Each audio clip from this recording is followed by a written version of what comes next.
Mais Saúde está de volta e o nosso tema hoje é osteopatia. E aqui, tirando todas as nossas dúvidas, Eduardo Henrique Decunto, que é de Juiz de Fora, mas também atende em São João del Rei e também a nossa micro-região. É isso mesmo, Eduardo? Isso. Eu hoje, na verdade, se expande bem a osteopatia, atendo aqui, Juiz de Fora, Belo Horizonte, Petrópolis, estou indo para a Volta Redonda também.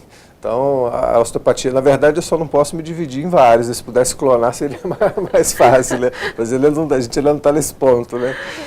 Lembro você de casa que o nosso programa não é ao vivo, a gente não está contando com as perguntas de vocês hoje. Mas depois, no final do programa, eu vou pedir ao Eduardo para ele deixar o contato dele aqui para que vocês possam estar pedindo por e-mail também, né?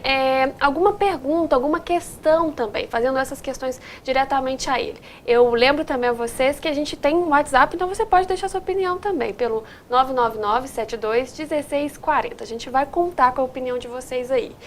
Eduardo, então vamos falar um pouco sobre essa questão ligada, né, à osteopatia. A gente falou muito sobre o que ela é, como que ela surgiu, como que aconteceu esse processo, né, de descoberta dessa ciência, vou dizer assim, desse tratamento. Então, explica pra gente quando é indicado a gente procurar um especialista ligado à osteopatia. Na verdade, a osteopatia é bem diversificada, né? A maioria das pessoas procuram um osteopata normalmente quando apresenta algum problema de coluna, uma lombalgia, uma cervicalgia. É muito comum, ou seja, isso é uma prática constante num consultório de osteopatia. Mas existem outras afecções também que são tratadas pelo osteopata. Por exemplo, dores de cabeça, enxaqueca, cólicas menstruais, né, distúrbios intestinais, refluxo gastroesofágico. Então tem uma série de coisas que o osteopata pode tratar. Tá? E não tem uma idade específica, desde o bebê, né? Normalmente hoje é muito comum os bebês com refluxo podem ser tratados pela osteopatia, até pessoas, né, com idades avançadas. Então a osteopatia, eu costumo brincar que é de 0 a 100, então não tem limite de idade, para qualquer pessoa e qualquer afecção. Às vezes as pessoas têm dúvidas, é muito interessante que em todos os locais em que eu atendo, normalmente as secretárias sempre me ligam: Eduardo, você trata disso? Porque existe realmente uma dúvida, né? Tem situações que muitas vezes o osteopata não vai tratar, mas existe uma gama muito grande de afecções que a gente tem possibilidade de tratar. A osteopatia não é ortopedia, não trata só dos ossos, trata de muita coisa. Essa questão que eu falei de enxaqueca, dor de cabeça, disfunções de ATM, tem uma série de coisas que podem ser tratadas. Eduardo, a gente está falando um pouco sobre essa questão da indicação, para quem é indicado. Mas uma mulher grávida, por exemplo, ela pode se tratar com osteopata? Pode. A gente só faz uma ressalva, né, no período de formação, né, principalmente a questão do feto. A gente pede para a paciente normalmente deixar passar esse período de 3 meses, porque é um período de formação. Não que a osteopatia vai influenciar, a gente sempre pede como segurança, porque qualquer fato que venha ocorrer, né, pode ser comprometedor. Mas não há problema algum com relação à indicação da osteopatia, desde o início da gestação até o fim. Mas por segurança, até mesmo por segurança para a própria mãe, a gente pede e costuma recomendar a partir dos 3 meses do período gestacional, não tem problema algum a intervenção da osteopatia. Você falou um pouquinho agora na pergunta anterior sobre essa questão de tratar dor de cabeça, enxaqueca, TMs, que são muito recorrentes, né, hoje em dia. Mas, por exemplo, quais outros problemas de saúde a osteopatia pode nos ajudar? Um problema de estômago, por exemplo? Uma dor intensa? Sim, sim. Por exemplo, muitas vezes a pessoa tem ele vem para uma consulta por um motivo. Muitas vezes ele vem, por exemplo, por uma questão de uma dor na coluna cervical, um desconforto no pescoço. E durante a anamnese a gente vai perguntando, né?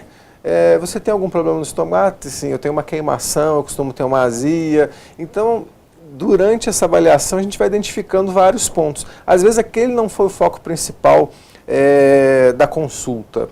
Eu vou dar um exemplo. Quando eu comecei a atender aqui em São João, muito comum, os pacientes vinham por um problema. O que mais me chamou a atenção foi no primeiro dia que eu atendi aqui, as pessoas vinham por um problema, mas eu lembro que tinham 3 pacientes com zumbido no ouvido. E de repente eu fui tratar daquele problema e a gente conseguiu minimizar o zumbido também. Então vem por uma justificativa, mas os outros fatos são tratados também, justamente por essa visão global da osteopatia. Agora o paciente, eu tenho um problema no estômago, ele pode consultar um osteopata? Ele deve consultar um osteopata, a gente vai identificar o problema dele. A osteopatia ela veio para contribuir com todos os profissionais da saúde, com médico, fisioterapeuta, fonoaudiólogo, psicólogo, nutricionista, educador físico. Todos os profissionais da área da saúde podem ter a contribuição da osteopatia no tratamento. Por exemplo, a gente está falando um pouco sobre osteopatia, sobre se ela é parecida com as outras, né, os outros tipos de tratamento, como a fisioterapia, foi a pergunta inicial que eu tinha feito ao Eduardo. Mas vamos falar um pouco sobre essa questão. Existem meios terapêuticos diferentes na osteopatia com relação, por exemplo, à fisioterapia? Ou não? O que a gente precisa? O que a gente vai ver numa consulta, por exemplo? Um grande diferencial é porque a grande referência que eu posso dar com relação ao diferencial de tratamentos, né? Hoje a gente tem o tratamento fisioterápico, ele é utilizado com sessões.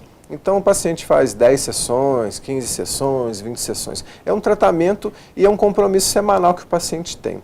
Na osteopatia é diferenciado. O paciente vai para uma consulta, é feita a avaliação e já é feito o primeiro tratamento. O paciente volta uma segunda, uma terceira vez, conforme a necessidade.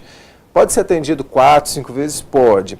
Mas na osteopatia o número de atendimentos já é mais restrito. Tá? Os recursos terapêuticos, a fisioterapia utiliza os recursos físicos, então utiliza a parte a eletrotermoterapia, por exemplo, que é utilizada. Existem recursos da cinesiologia, que é a aplicação dos movimentos também, da parte musculoesquelética. Só que a osteopatia ela é diferenciada porque a gente aborda o corpo como um todo e não somente de forma musculoesquelética. Então o aprofundamento da osteopatia é maior nessa relação, que a gente aborda as vísceras, aborda o crânio e que na fisioterapia não é abordado. A fisioterapia é uma excelente área de atuação, os pacientes muitas vezes têm necessidade. Eu trato do paciente na osteopatia, muitas vezes recomendo que ele faça um tratamento, por exemplo, RPG, ou que vá realizar um pilates, ou que precise de uma complementação na fisioterapia tradicional. Então, assim, são recursos que são necessários quando há uma indicação. Mas muitas vezes a osteopatia é um tratamento que ele é único. O paciente faz só esse tratamento especificamente e ele tem a melhora. No caso, por exemplo, Eduardo, é uma dúvida minha. O osteopata, ele está mais relacionado não a massagem, ao toque, vamos dizer assim, e ao entendimento dessa conversa com o paciente? Ou não tem essa relação? Não, na verdade o que o osteopata faz com as mãos é manipular o paciente. Até para desmistificar um pouco, o osteopata não é aquele que pega e faz creque-creque na coluna do paciente. Não, isso não é osteopatia. Tem até um nome, né, correto para quem quer colocar a posição no lugar. Isso, existe um outro tratamento. A osteopatia, na verdade, com as mãos, a mão a gente utiliza ela como ausculta. Quando você vai num médico para auscultar seu pulmão, ele te utiliza um estetoscópio para auscultar o seu pulmão, certo?